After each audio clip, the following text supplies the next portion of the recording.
In this episode, we speak with Matt Aston, President and CEO of GPRS, who has built his company from an idea to over $160 million in annual revenue.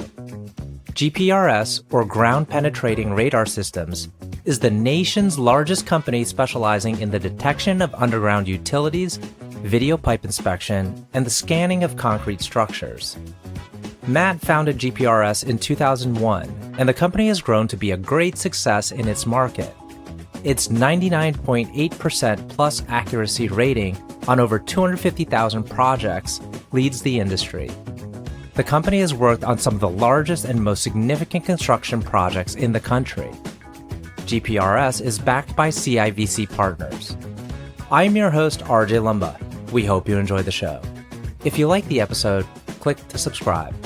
RJ Lumba is the managing partner of Growth Cap and the executive chairman of Market Insight Media. He is the host of Growth Investor, a podcast featuring today's best investors, executives, and founders. In the minutes ahead, we'll uncover insights and strategies for accelerating growth and succeeding in business.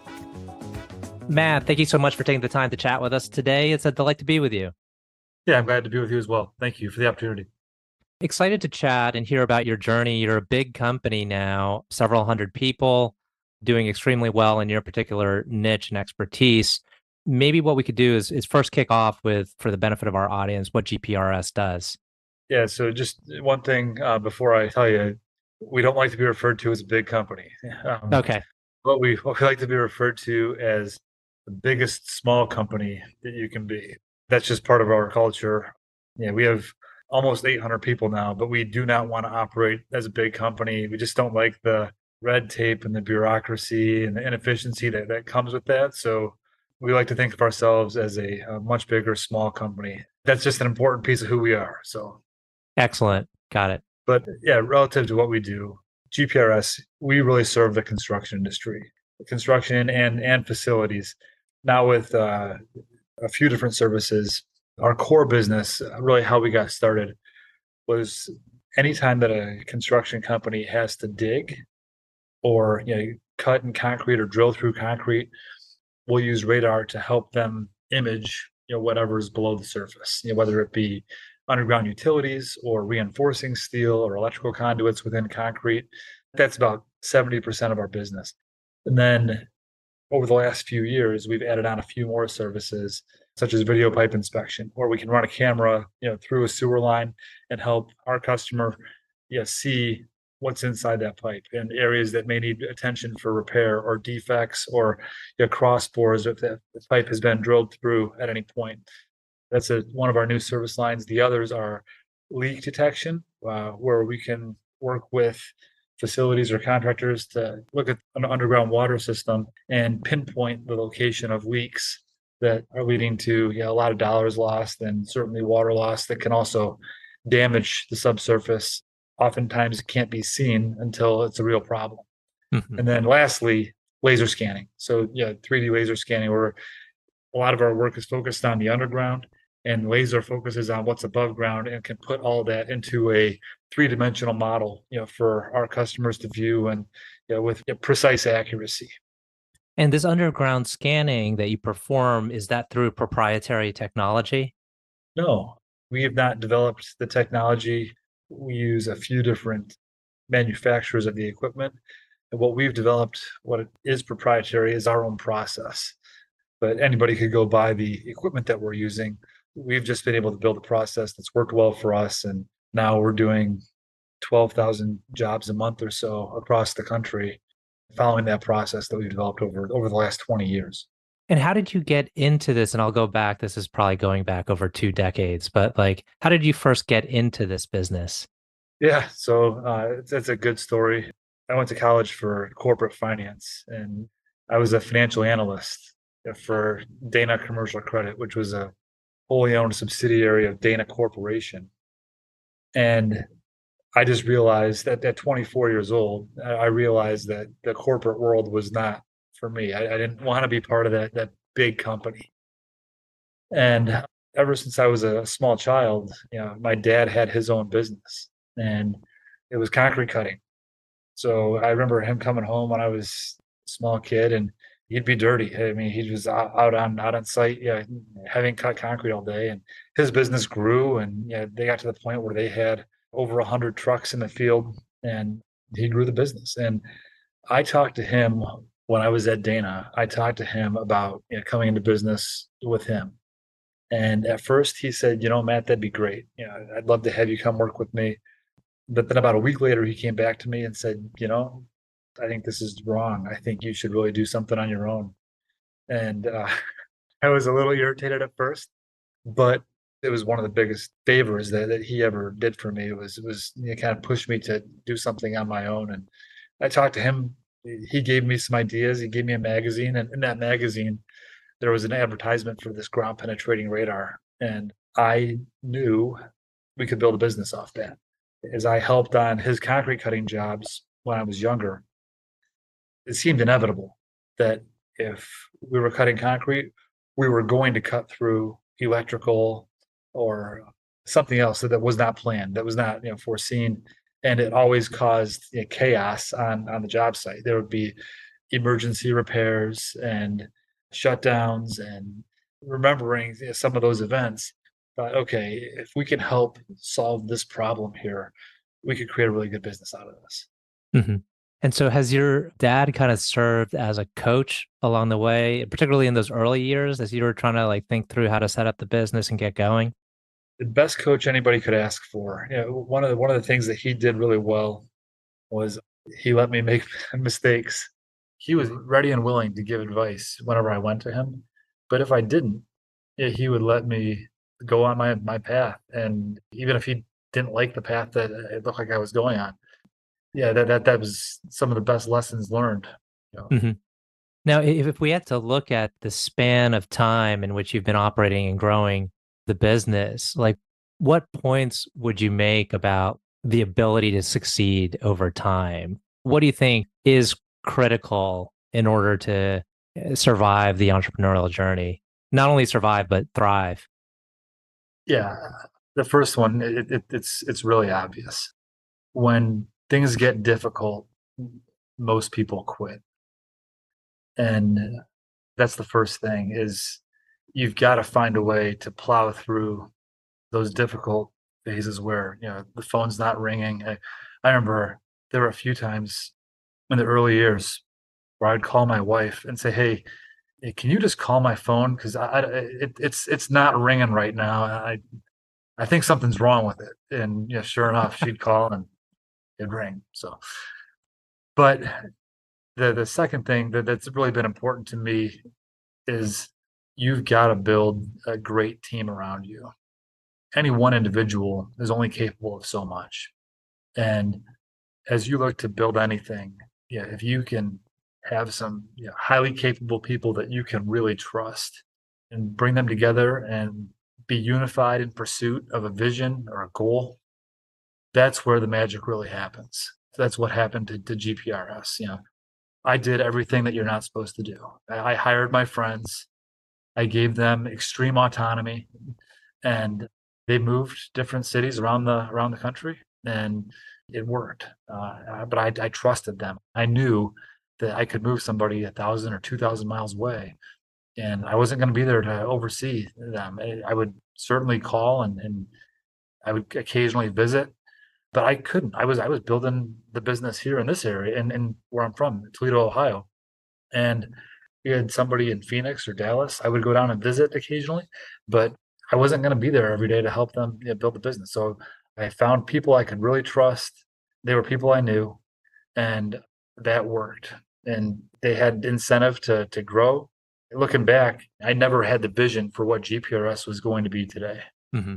With nearly 800 employees, we have people in 53 cities, throughout the United States. I never had the vision originally, when I started the company for what GPRS would be today. But it's been incredible, and it is, like I said, any one individual, me, I can only do so much. But with that incredible team of people around me, the capacity, for growth just increases.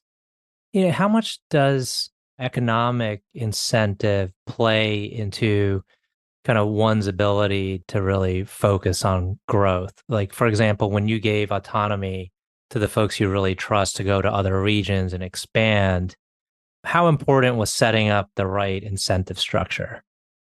We had a very heavy incentive-based compensation plan, and it was not capped. And as it grew, those people that were there early who really built the business in their areas, I gave them continued incentive as it grew. And then the people that came in, underneath them to help them in those areas as those areas started to grow, they also had incentive, and they still do to this day. We have an incentive plan for all of our people in the field. I think it's critically important, and I think it can't be capped. I think you have to give people an opportunity and reward them that's proportionate to their level of performance. Hmm. And does that allow you to then give them that autonomy because you know they're going to act in a certain way? So in effect, there's less kind of management that you actually have to do. I think that's true for some, but not all. There's people that thrive under autonomy, regardless of what the compensation may look like. And I Hmm. think there's also people that need someone to hold them accountable and be there with them. And we had a few of those people early, and they didn't last Hmm. because that was not going to happen with our company. If you didn't have the ability to be independent, it wasn't going to work. That's changed now a bit. I remember a guy in our company named Jason Schaff, and he's now our marketing director, our VP of marketing now. But he moved to Denver, and he was all by himself in Denver. He had nobody. It was just him. And his first year there, his total amount billed was like $115,000. It was like half of what his goal was. But he stayed focused, and he used his time on days that he did not have jobs. He got the nickname Dora the Explorer because she was always talking about her backpack. So Jason threw on a backpack, and he would go to every construction site in Denver and promote the service and meet people and talk to people. And if there was a guard at the gate, he would walk around the perimeter of the site, and he would put GPRS flyers on the windshield wipers on their car. If their window was cracked, he'd drop it in their car. And he was just extremely focused and deliberate about building that business and using that time when he was not busy. So it would eliminate that problem. And now Denver's a great market for us. I think we have 13 or 14 people, providing this service in Denver on a daily basis. It started because of his willingness to do the hard thing that not a lot of people are willing to do. And did you know that he had those characteristics when you Yeah. hired him, that he would think of how to make it work? Yes, there are people that you can just tell. This guy doesn't have any quit in him. Like, he's going to go. If something's important to him and he wants to prove his ability to do this, then yeah, he's going to make it work. Hmm. Do you find that you spend most of your time on people issues, recruiting, et cetera? So I've got a saying now, as the company's grown, that I am directly responsible for nothing, but ultimately responsible for everything. Hmm. So the majority of the time that I spend today is working with our senior leadership team. We're now private equity backed. So Hmm. work with our private equity partners, work with our senior leadership team, spend a lot of time on vision, on where we're going, trying to take us from, we're roughly 160 million in revenue this year, and trying to get us to $1 billion in annual revenue. So what do we have to do along the way? We have a saying within GPRS that we're not going to participate in the recession. Hmm. So if we do see a recession coming, what do we do now so that we're not participating, when it comes, if we see the construction, market start to slow down, we have to create to do something so we're avoiding participating in the recession.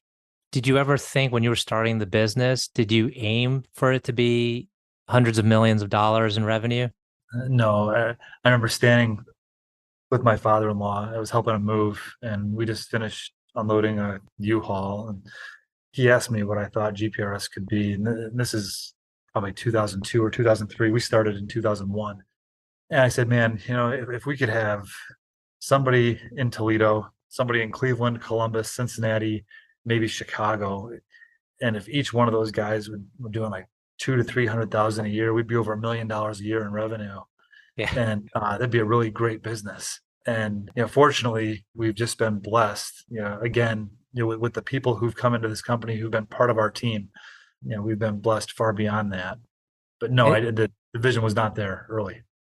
and so bringing in, the folks you brought in, I guess that was like your intuition to say like, I want to give you autonomy. I want to structure this correctly, because the opposite way you could have gone, which is where let's have this tightly controlled, here's the comp package, and there's not as much upside. It seemed like it was intuitive to you to structure things the way you did, which led to this growth. My first job out of college was for ADP, the payroll company. Mm-hmm. I was in sales for them. And I might be the worst salesperson in the history of ADP. I was going to get fired. But one thing they had was they had this tiered bonus system where on a monthly basis, whatever you sold, once you hit a threshold, your percentage of bonus would increase at different tiers based on the volume that you sold. And I thought that was genius. So that was the purpose of me spending 7 or 8 months at ADP. I mimicked that bonus system when I started GPRS. I can say with 100% certainty that we would not be the same company today if we didn't have the incentives that were put in place early, and if the autonomy was not given early. It was never a struggle for me. I didn't know everybody as we continue to grow, but especially in the early going, Mm-hmm. I knew I had people I could trust, and we were aligned in the vision and what this could be. I mean, we were making this work in Toledo and Cleveland, and we thought, okay, if we can do this here, we can do this in Chicago and New York and Boston and DC and the whole West Coast. As we look to expand this, it doesn't take a genius to figure out the majority of construction dollars are going to be spent in the larger population centers around the country. So Mm-hmm. let's just start putting people in these larger cities throughout the US. We were a little different in that we expanded our footprint throughout the country. We went wide before we went deep in any market. So now we've built depth in all of the markets that we serve. But originally it was just, hey, let's get one guy in Southern California. Let's get one guy in Seattle, and we'll grow it from there. Mm-hmm. And so it sounds like you didn't maybe have the cash flow stress on the business, meaning like you had very low capex to get started in a region. And so you could essentially expand as fast as capital wasn't limiting to you. Prior to private equity, we never had any debt on the balance sheet, or if we did, it was minimal, like a building loan or something. But for the business itself, no, we funded everything just out of cash flows. We were fortunate to be able to do that. Right. So it was basically if you could afford or if you had the cash flow at the time for a given person's base salary, then you were good to go. There were a few times that I skipped myself on payroll. Nobody else ever got skipped. Just me. But yes, we were fortunate to be able to really fund our own growth. How long did it take before you really said like, okay, this is working and we can press on the gas? So people ask a lot, what are some of the regrets? What if I could do things over? What would I do differently? And that's one of them. I think I would have been a little more aggressive early on. It probably took 10 or 12 markets so let's say we were probably 12 markets after 9 years in business. I came out of the field in 2007 to focus really on growth, and we had about 5 markets in 2007. But once we got to 2010 or so, and we had maybe 10 or 12 markets in place, it was just working in every market we were in. I mean, every market, every month, revenues were greater than expenses. Mm-hmm. At that point, I kind of said, duh, if this is working in 10 or 12, let's just go do this. I mean, let's build the national model and become a fully national company. Mm-hmm. And was that like 5 years in, 7 years in? So I would say 5 years in from intentionality. The first 5 years of the company, I questioned the long-term viability of the business almost on a daily basis. And that was really just practice for me. The first 5 years, I was 24 when I started GPRS. And I spent about the first 5 years in the field. And there were a few other people in the company. But 5 years in, I think there were only five of us. Mm-hmm. So then I came out of the field and started focusing more on growth. And we hired people and put them in the new cities. And then probably after about 5 years of me coming out of the field is when we said, "Hey, let's go. Let's really do this and go big." And yeah, so that was probably 2012. Mm-hmm. What's been your success rate in hiring the right people? We've done very well. I would say our turnover, I think it's low teens, per year. With 800 people, that's so we might be losing 100 a year. But what we've done extremely well is we've kept the core of the company together. Managers, leaders, there's some people that come and go, but we've done an exceptional job keeping the core of the company together. And as that core becomes larger and larger, that's what's really driven the growth, especially over the last 5 years. And we've gone from end of 2017, we sold to private equity.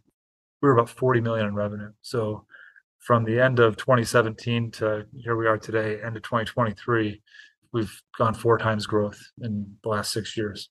And was that because you had the capital backing you? Yeah, there are a few reasons. It was like putting nitrous fuel in our engine, for the growth. I mean, if it took us 16 years to grow from 0 to 40 million, and then it's taken 6 to grow from 40 to 160. Mm-hmm. Our first private equity sponsor is a Chicago-based firm, CIVC Partners, and they taught us how to do M&A. Mm-hmm. We could go out and acquire a competitor, grow the business, and eliminate a strong competitor in a market at the same time. So in the last 6 years, we've completed 9 acquisitions. Mm-hmm. Not only have we grown the business that way, but we have added some incredible people Mm-hmm. through those acquisitions as well. When you were referring to the core team, how many people was that in the beginning? Say maybe like the first decade of the business. Was it like 4 key people? Was it much bigger? Was it like a dozen? Originally, we had 8 regions, throughout the country, and each region had a regional director. And all those 8 regional directors are still here today. And Fantastic. yeah, it's just a great story and just a great ride. Well, we're coming up on time. I like to end with 2 quick questions. One is, can you tell us about a person, and you might have already told us about this person, who's had a profound influence on you? Yeah, so there's several. Yeah, the one recently, a few years ago. So I'm part of this men's workout group called F3, Fitness, Fellowship, and Faith, and we meet always outside, and that doesn't matter if it's 4 degrees or if it's 80 degrees. We're meeting outside at 5:30 in the morning. So a few years ago, one of my friends came into my office and said, "Hey, do you think you could get a group of guys together, like a group of 15 or 16 guys, to go through a 30-hour Hell Week program put on by a couple of Navy SEALs?" And thought about it for a minute and said, yeah, we could do that.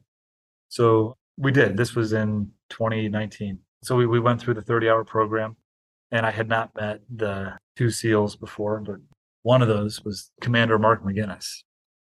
And he and I have become good friends. He's now on our board. Mm-hmm. And one of the things that he's helped me realize over the last few years through spending time with him and just talking with him is how limited our view of our own ability is. We are so much more capable than what we realize, than what we give ourselves credit for. And if we just push, if we're willing to push and be uncomfortable, we can raise our performance from average to elite. And that's one of the messages that we've been kind of pushing through GPRS. And Mark McGinnis has been a tremendous influence on me over the last few years for sure. Is that part of the 3F? No, fitness, fellowship, faith. Mark has come to a few F3 workouts with me, Yeah, but F3. Yeah. the guys that I took with me to that 30-hour Hell Week program, they were from my F3 group here in Okay. Toledo. Well, how tough was that 30-hour Hell Week? Yeah, so it was tough. I'm not going to give any details on what we did because Okay. that'd be wrong to do. It would eliminate that surprise for anybody who's not done it. But it was tough. I would say as mentally tough as physically. But that element of uncertainty, not knowing what's coming next, I think that's where the real magic comes from in that program. We've actually sent 4 groups from GPRS through it since I went through it with those F3 guys back in 2019. Amazing. Okay, last question. Can you tell us about a charity, cause, or other endeavor that you're passionate about? Yeah, I'd be glad to. So last September, we brought Jim Trussell in to speak to our leadership summit within GPRS. And he asked me, he and I were talking. Jim Trussell is the coach, for anybody who doesn't know. He was the coach of Ohio State football from 2000-ish until about 2010 or 12. And so he asked me if he could make this connection. He and I were talking about family and background and kids. And I told him about my kids and he asked about their school. So he asked me if he could introduce me to somebody who played for him on the 2002 Ohio State National Championship team. So Joel Penton started this program called LifeWise Academy. And what LifeWise Academy does is there's a rule that not a lot of people know about. From 1952, the Supreme Court allows children to be released from school during school hours to hear about the Bible. So LifeWise, they started their program in 2019, and their goal is to be in 25 schools by 2025.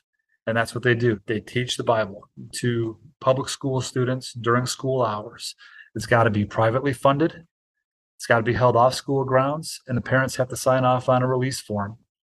But their goal is to be in 25 schools by 2025. This year, as we start the 23-24 school year, LifeWise is now in 300 schools. Wow. And 30,000 kids per week are hearing about God and Jesus through their ministry. And that is the ministry that I am passionate about building right now. Excellent. Well, one, just to add on to that, it seems like faith is a big part of your life. How has it played into business? I'm glad you asked. We've been extremely blessed at GPRS. Like I said earlier, this has gone far beyond what I ever would have expected it to.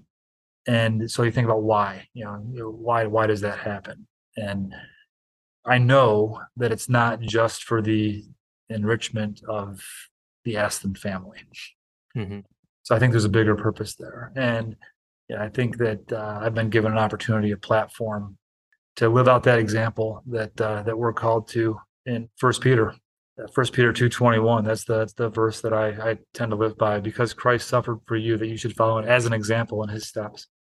So that I try to live that out on a daily basis. And certainly fall short sometimes, but also look for those opportunities to be that example and try to have some influence on the eternal significance for sure. This is a wonderful note to end on. Well, Matt, I want to thank you again for taking the time. I know our audience will find this very insightful. I really appreciate the opportunity. Thank you very much for having me.